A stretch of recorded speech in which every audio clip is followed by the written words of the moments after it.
creatives, welcome back to my channel. Today we are going to learn how to stay organized while we are designing and creating, especially with how to do that when we have a really complicated illustration or lots of layers. So as you can see here with this beautiful illustration of a lantern, there are lots of layers. There are a lot of objects here. And we also have a lot of colors. So the first thing is to do color groups or color groupings. And that is just when you take a whole bunch of the swatches of the colors that are in your illustration, and then you just click a group and have them all in one folder. There's a little folder icon there at the bottom of the swatches panel. And you can also take this and add it to your current library. You can create your own library. Oh, there's that little message there. Always remember, you can only do 5 at a time. I wish they would increase this. So I forgot that they only do 5 at a time, so I'm just going to add these to my libraries. Now, this only works if you have an Adobe CC account. That way you can access the CC libraries. And to do this, you're just going to click this icon, which is the third one in from the left on the swatch.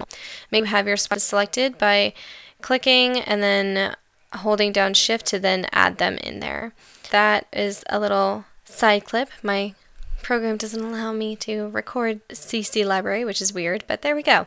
So next is to do layer groupings. Now, layer groupings is basically like we did with the swatches. You just group a whole bunch of objects or pieces of the illustration, because there's a lot of objects in this one, and we're going to nest them all together in their own grouping for layers.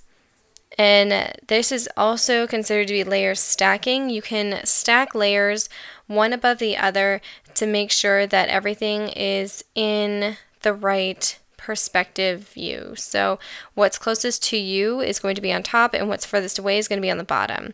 So it's always important to name your layers. I did not do this, so I'm going to go and do that now and make sure that all the layers are named, because it makes this so much more helpful, and it's a better way to stay organized so you're not guessing at what layer holds what object. So for your layer groupings, you always want to make sure that your groupings are all related to each other.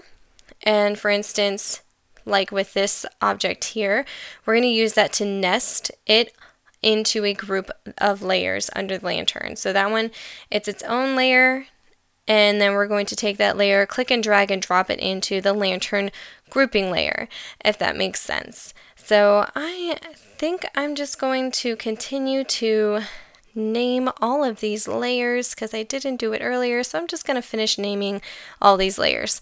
So let me go ahead and do that really quickly.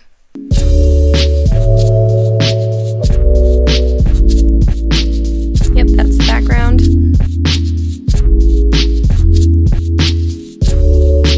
Okay, now the next thing you can do is you can take your, sorry for the shaky camera, you can take your toolbars and you can move them anywhere you want. There's a lot of other tools that are nested in these tools that are shown here. If you just click and hold on the tool, you'll be able to see all the new ones pop up, and you can put that back in place.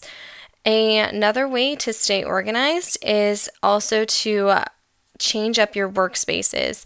The great thing about Illustrator is that it has different workspace presets already up here on the top taskbar up here, and I'm just rifling through a few of them.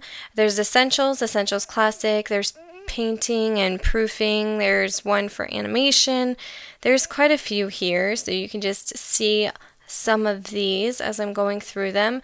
My personal favorite is Essentials Classic, just because I like the way it's laid out, so I'm going to stick with that one because that's the best way I work.